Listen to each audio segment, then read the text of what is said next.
Hey everyone, I'm Scott Stokely and I'm at the Texas State Championships in beautiful Tyler, Texas at Lindsay Park.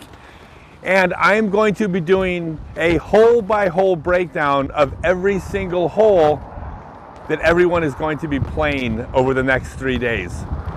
Now, I have two goals for doing this. The first is I think it'll make watching coverage more interesting if you have an idea the thought process and the strategy that many, not all, everyone's different, but many of the players are going to be thinking about when they throw. My other goal is that everything I talk about here at Lindsay Park, if you read between the lines, you should find things that will apply to the strategy at your course. Last couple things, I'm going to talk about everything for right-handed players. If you're left-handed, you just have to reverse it. And the other thing is I'm only going to show the drives and talk about the holes unless there's something on the hole that's worthy of talking about. So I won't be showing every shot, only when there's things that are relevant. So step up here.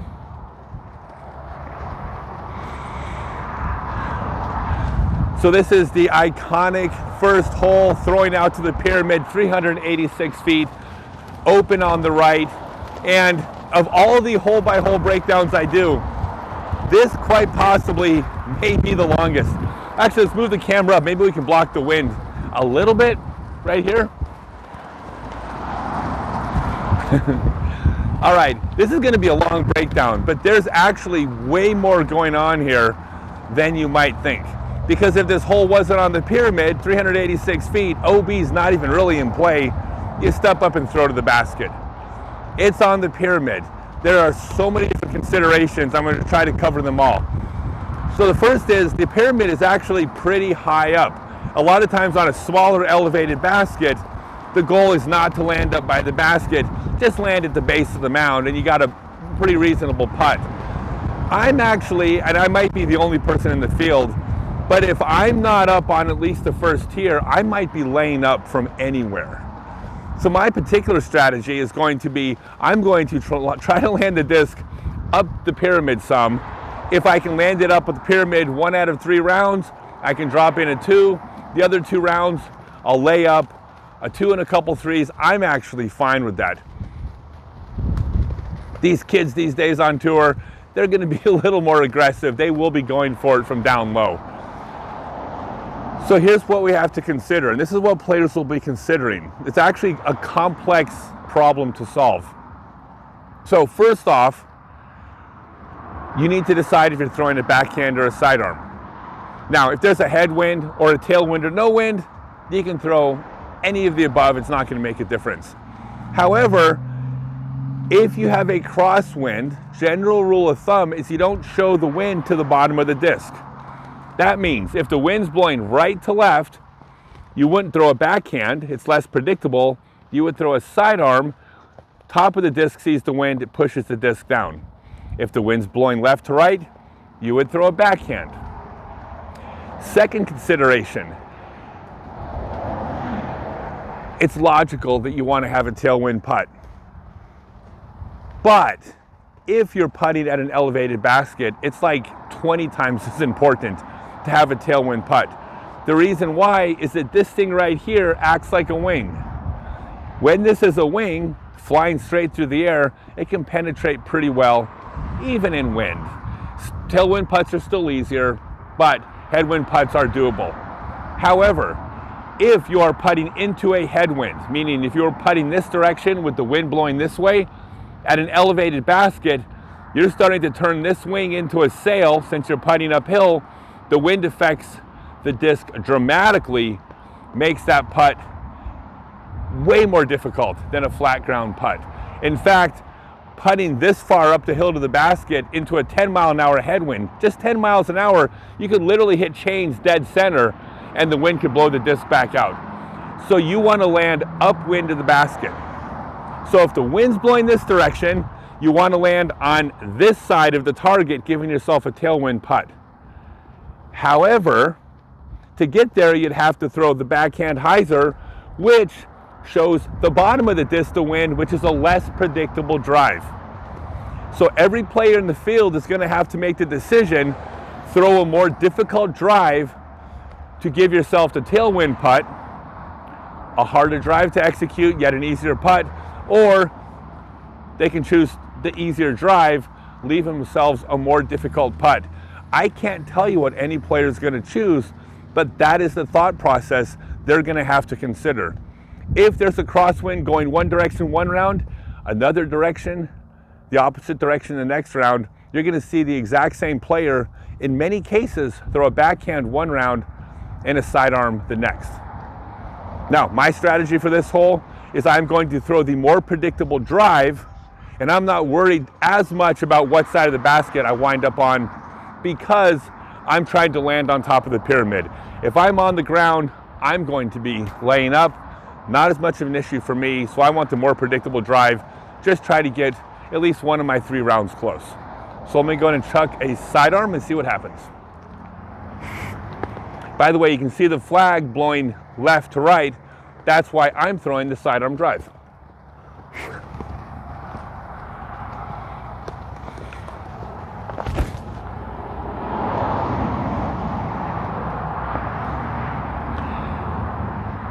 And that came up a bunch short. I'm just going to lay that one up, take my 3 and move on.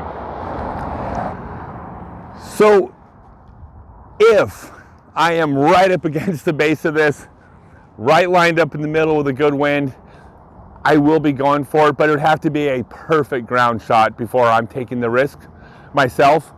The thing about this pyramid, unlike some of the other ones like this or other mounds, this is some large landing area up top. You actually can try to attack the landing zone up top with a reasonable chance of making it and having it stick up there.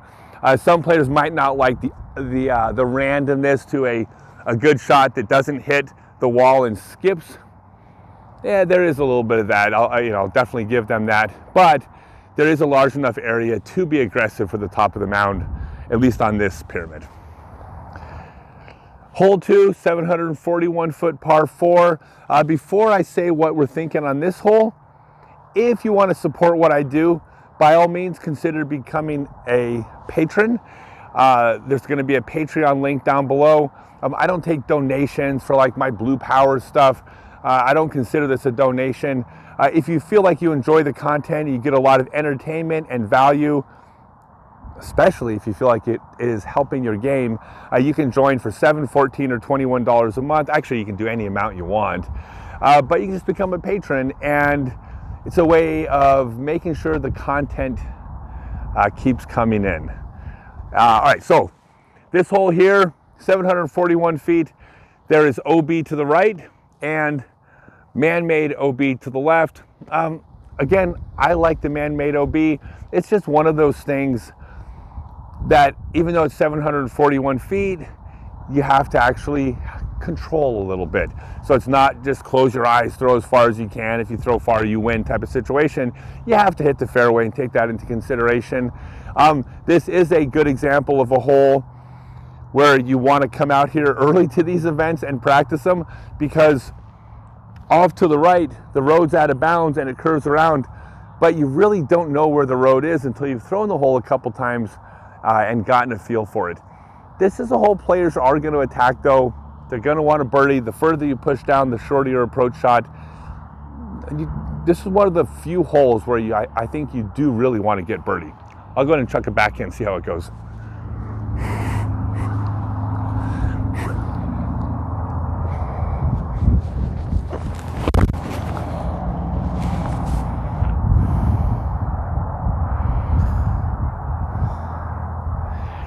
And not too shabby.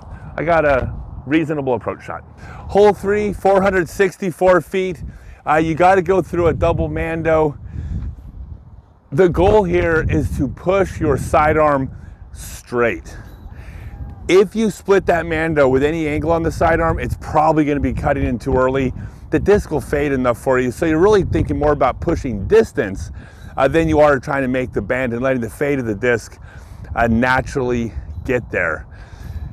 The biggest trouble you can get into here is you don't want to err to the right. You have thick woods on the right, This is not a hole you want to bogey. You don't want to bogey any hole, but this is not one of the ones where the bogey is forgivable. You shouldn't bogey this hole. As long as you split the gap flat with your sidearm, you're fine. I have seen players throw over the tops of the trees. I haven't spotted that route yet, so I'm not sure what the approach is there. Some of these shots, if you practice it, maybe the shot's there. I don't think it's a bad play in the sense that it's a little more conservative, because if you throw over the trees, still splitting the double mando, you're not going to get hung up early. So it's a safer approach to make sure that you're, possibly birding, removing the chance of bogeying. Personally, I'm going to throw it up the gut with the sidearm, slightly downhill, hard packed ground, 460. We can get this to skip to the hole.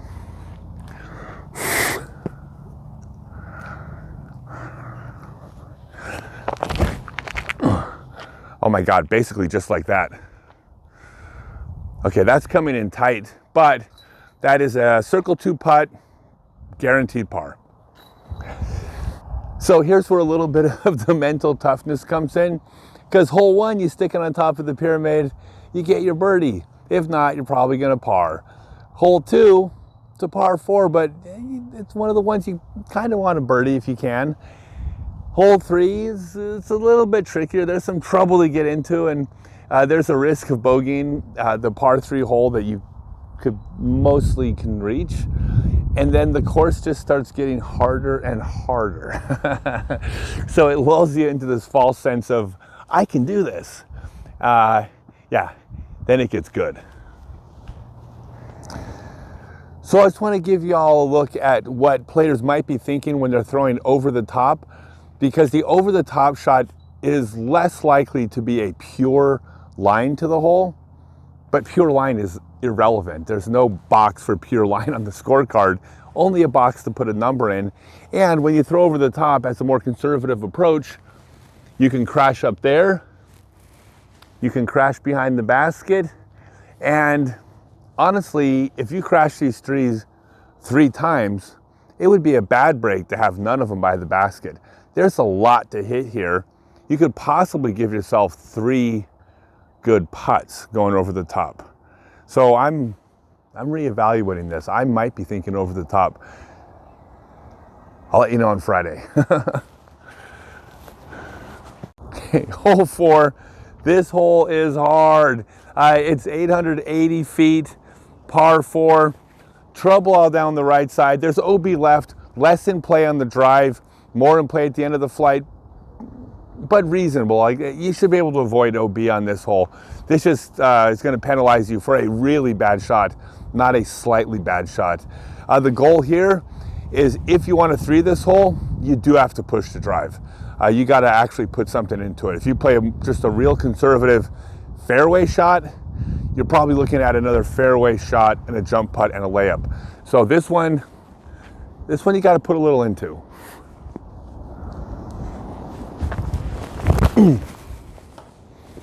And you also want to not hit that tree. That's my advice. Hole 5, 356-foot woods shot. It is going to turn to the right and then basically penetrate straight forward. It's definitely a backhand shot to get to the hole. This is one of those examples where I am going to throw the incorrect shot, because if you hit early, not as bad as some woods holes, but you can definitely get into trouble if you hit early and have a tricky or even difficult approach shot. I want to make sure I split the gap. So my goal is going to throw the sidearm through the gap. All 3 shots are going to tail off to the right. None of them are going to be under the basket. But if I give myself 3 putts off to the right, I'm cool with that.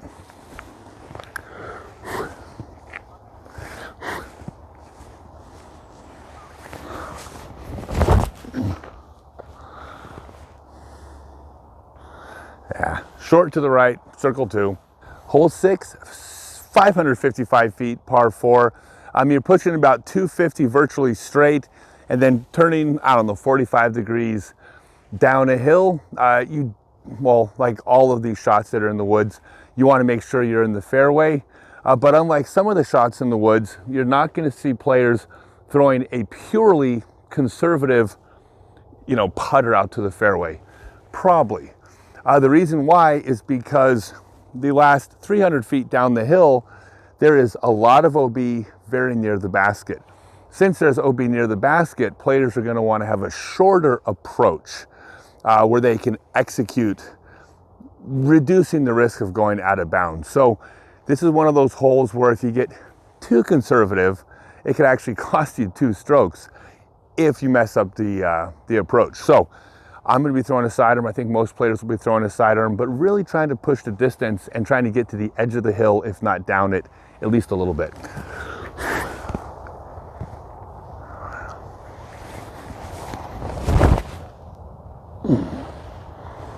A little tight. That might be trouble. When you're at the tee pad, this is the visual guide. You can see this tree here.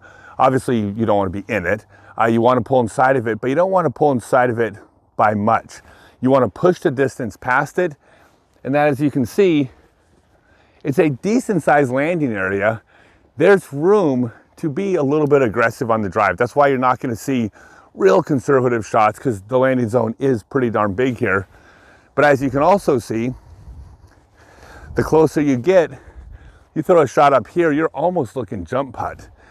Jump putt, probably going to get it under the basket for your birdie. Now the OB that is long of the basket, I'm not sure if you can see the flags, but it kind of circles around it. If you go OB, you're taking a stroke, you're going to drop in, you're probably going to get your par anyways.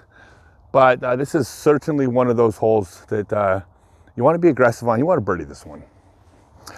Hole 7, 300 feet, lots of trees, a creek, out of bounds creek that winds throughout the hole. This is interesting because if you throw your good shot, it's a woods hole. If you throw your good 300-foot shot through the woods, like, you're going to birdie this hole all day. You want to birdie this hole. Virtually every player is going to be trying to birdie this hole. There isn't really a conservative approach to try to birdie it. If you're trying to play conservative, like you're basically going to throw left of the hole and then pitch up, it's not really what you want to do, because mathematically, a good player, if they played this hole a million times, is going to average under 3, I think. So you definitely want to attack it. There's going to be an element of luck when it comes to where the disc lands if it hits a tree. Like, some players are going to hit 3 trees, go B 3 times. Other players are going to hit 3 trees, be safe twice, and it's going to kick parked once. That's the nature of woods golf. Luck only comes into play if you miss your gap. So it's not really bad luck. All you got to do is hit your gap and you're good to go. But the only way to really play this hole is to attack it and hope that the breaks go your way.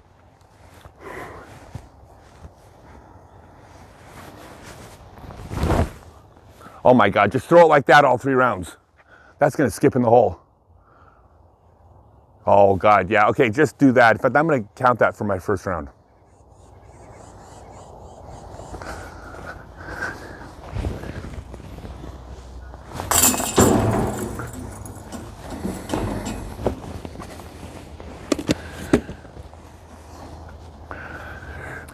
Hole 8, 564 feet, dog leg to the left, through the woods the whole way. Trouble the entire hole if you get off the fairway. This is for sure a traditional just backhand hyzer. Obviously you want the disc to fade to the left. There is, for the people that throw really far out of bounds, that may come into play for the ones who are really trying to rip it. So they're probably going to take a little bit off. You just want to be on the fairway here. If you get off the fairway, you're going to be possibly just pitching back to the fairway. Even if you throw a good drive and it flies 3/4 of the flight and hits and lands in the fairway, you could still have an incredibly challenging approach shot. I don't see any benefit to being aggressive here. This is a survival hole. I mean, every hole can be birdied. You throw a couple good shots, it can happen, but I'm really thinking this is a hole that you just want to get through all 3 rounds with no doubles. You know, I mean, I know the top players aren't thinking avoid the doubles, they're thinking avoid pars because they're trying to birdie everything. But honestly, nobody that pars this hole 3 times is going to be upset. This is another one of those holes. I got to throw sidearm to make sure I hit that first gap.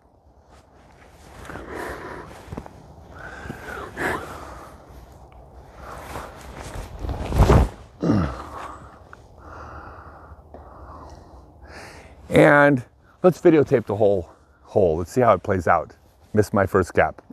Not the first gap. I hit the first gap, but I missed the third one. So this is trouble. I would throw a roller, except there's an OB creek before. So there's really no benefit to trying to push the roller, hope it like, you know, jumps the creek, or it might just be a ditch. I'm not sure if there's water, but it's an OB. Trying to get to the other side, like the goal here, I'm still gonna try to par it, which is a 4. If I execute a good approach shot just short of the bridge, and then another good approach shot, I can tap in a putt, get my par. But the secondary goal here is survival. I am accepting that I might bogey the hole, but I do not accept a double bogey. So I'm not going to be pushing it and putting double bogey in risk. I'm only risking a bogey with a chance of par. So I'm playing a conservative approach with a chance of par, not aggressive.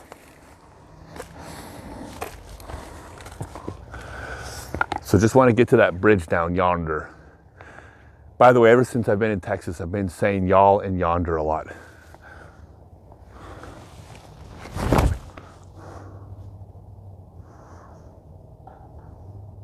If that's safe, that's Parville. Okay, best case scenario, I came up short of the creek. I literally have one tree in the way, stopping me from a tap-in putt.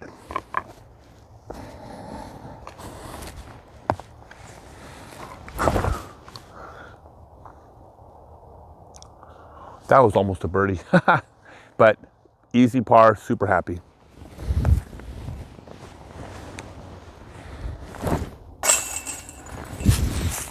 Okay, that's a happy par. Hole 9, 399 feet, slightly uphill. Like, this is a good get. I mean, it's gonna play a lot more than 399. It's probably playing more in the 440 range. It's a tricky backhand because the backhand would tail off at the end. So it's more of a sidearm throw, but that requires a 430 or 440 foot sidearm throw. So this one, like, yeah, this is gonna be a good birdie. An interesting feature of this hole is that there is a fairway that is wide enough that it's, you don't really expect anyone to miss it. I mean, fairways get missed, but it's a pretty big fairway, except for the fact that there's a tree right in the middle of the fairway. Now, I wouldn't call it a luck hole because the fairway on each side of the tree is still pretty big. Like, if you closed off the left side or the right side of the tree, you would say that's still a fairway. It's not like there's a gap this big with the tree in the middle and it's just pure luck. The question is, do you throw down the middle of the big fairway and trust that mathematically you're not that likely to hit the tree in the middle, but you take right and left out of play because you're throwing through a big fairway? Or do you try to get sneaky, not sneaky, but you try to hit the smaller fairway, which in theory you're trying to throw between the trees, not at the tree. But if you're trying to throw on the right side or left side, you do put right side trouble and left side trouble into play. So I personally am going to throw at that tree in the middle. I think mathematically I'll hit the big gap all 3 rounds, 50% chance I hit the tree in the middle one time, 50% chance I don't hit it at all. Technically there's a percentage chance I hit it more than once, but that is probably not going to happen. Just to sidearm up the middle.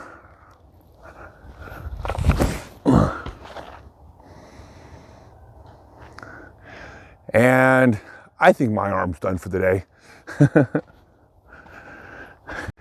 So you can tell you're 52 years old when you're out of breath walking up a really little hill, but then I saw the sunset and I wanted to run up here get the closing shot of the front 9 in front of the sunset. This is the front 9. I will be shooting the back 9 tomorrow morning, right after this one goes live, and then posting it tomorrow, the day before the tournament. Remember, if you enjoy this content, become a patron. It's a monthly subscription.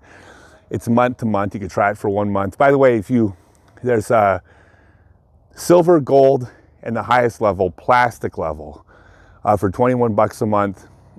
If you sign up for the plastic level, I will send you a copy of my book or a link to a free copy of the audio version of the book, and you can cancel after 1 month. So you can sign up for a month, basically pay the cost of a book. Doesn't actually cost you anything. Or you can stick around and keep contributing, but you don't have to do that. It's month to month. So I encourage you to join. The link will be right exactly there. Thanks, everyone.